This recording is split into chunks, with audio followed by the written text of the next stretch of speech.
Kannur helicopter crash में शहीद हुए ग्रुप कैप्टन वरुण सिंह की भोपाल में निकाली गई अंतिम यात्रा। बड़ी संख्या में अंतिम दर्शनों के लिए जुटे लोग।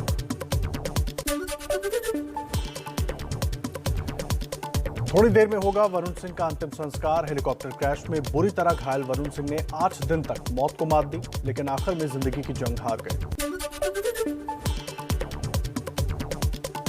पीएम मोदी को मिलेगा भूटान का सर्वोच्च नागरिक सम्मान। पीएम को नगदक पेलजी खोरलो सम्मान मिलेगा। कांग्रेस सांसद मल्लिकार्जुन खड़गे और शक्ति सिंह गोहिल ने सदन में दिया कार्यस्थगन प्रस्ताव। लखीमपुर हिंसा पर चर्चा के लिए नोटिस। प्रधानमंत्री मोदी के साथ चल रही सांसदों की बैठक खत्म। नाश्ते के लिए पहुंचे थे यूपी और उत्तराखंड के सांसद।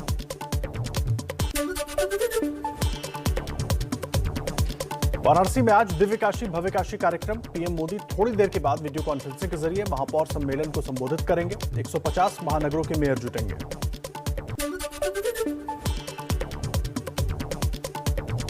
बीजेपी शासित राज्यों के मुख्यमंत्रियों के अयोध्या यात्रा के बाद अब 150 महानगरों के मेयर भी जाएंगे। रामलला की नगरी काशी में सेमिनार में शामिल होने के बाद कल अयोध्या पहुंचेंगे।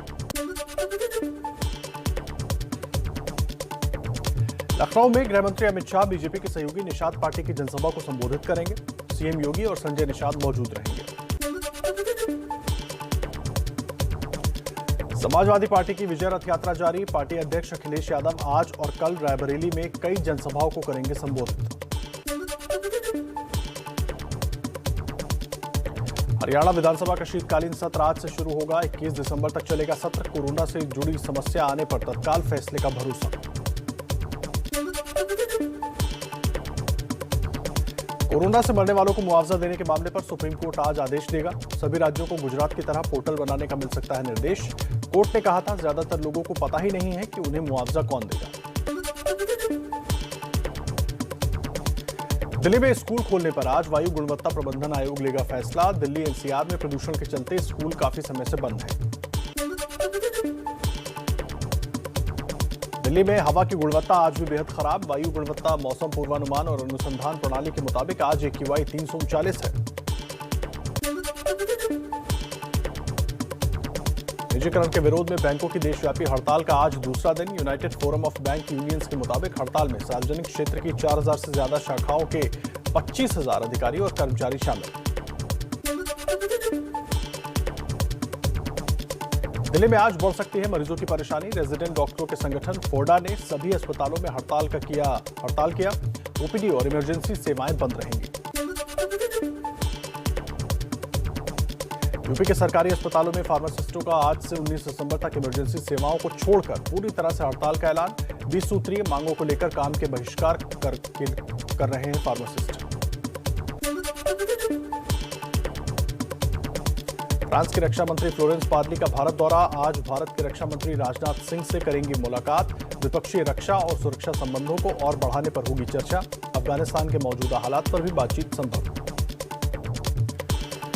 और आइए कुछ और अहम खबरों का रुख कर लेते हैं फटाफट अंदाज में। अजय मिश्रा टेनी के खिलाफ कल देश भर में कांग्रेस का प्रदर्शन हुआ। दिल्ली, लखनऊ और प्रयागराज में जमकर हुई नारेबाजी। अजय मिश्रा टेनी को बर्खास्त करने की मांग।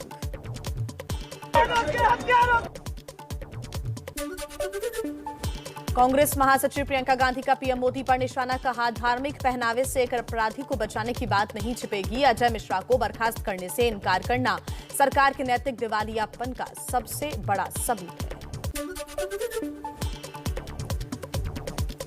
एबीपी न्यूज के रिपोर्टर के साथ बदसलूकी पर अजय मिश्रा से पार्टी नाराज। सूत्रों के हवाले से खबर। आगे की कार्रवाई होगी या नहीं, इस पर पीएम लेंगे फैसला।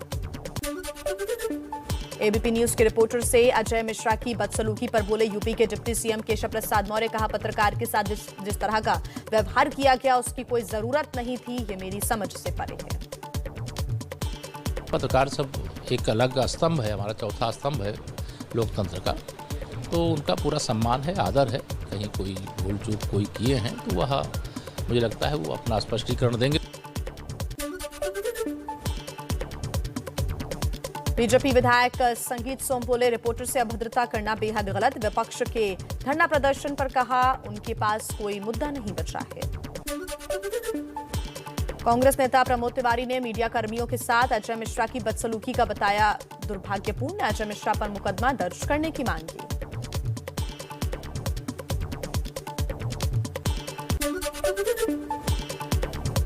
बिहार में भी गरमाया एबीपी न्यूज के रिपोर्टर से बदसलूकी का मामला। जन अधिकार पार्टी के अध्यक्ष पप्पू यादव ने किया अजय मिश्रा टेनी को बर्खास्त अविलंब अजय टोनी को बर्खास्त जरूरत पड़ी तो सड़क पर करेंगे। इसके लिए जरूरत पड़ेगी तो सड़कों पर उतरेंगे, कोई उस पर कंप्रोमाइज नहीं होगा। विधान परिषद में यूपी सरकार का दावा, कोरोना की दूसरी लहर के दौरान ऑक्सीजन की कमी से किसी की मौत नहीं हुई। तेलंगाना के हैदराबाद में ओमिक्रॉन के 4 केसेस मिले हैं। देश में ओमिक्रॉन संक्रमितों की संख्या बढ़कर अब 88 हो गई है। महाराष्ट्र में सबसे ज्यादा 32 मरीज।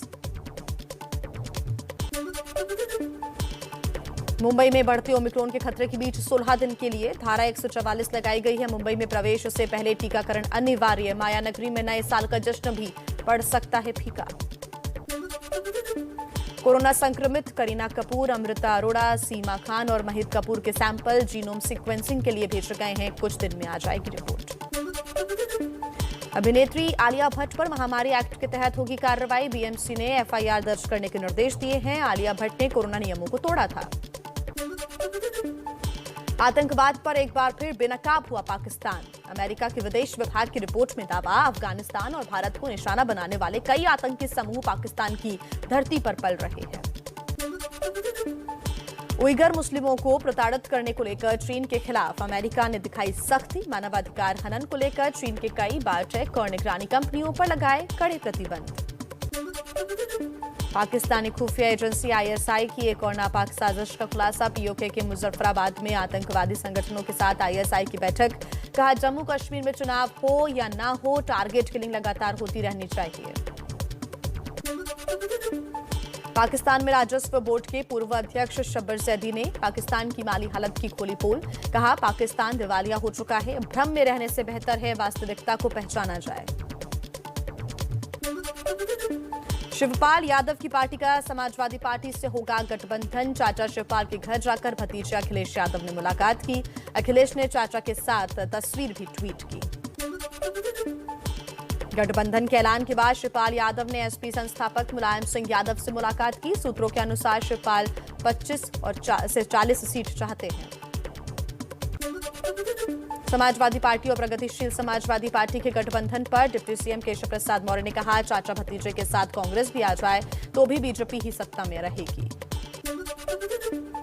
एबीपी न्यूज सी वोटर के सर्वे के मुताबिक चुनावी रेस में बीजेपी सबसे आगे, लेकिन लगातार बढ़ रही है अखिलेश यादव की लोकप्रियता।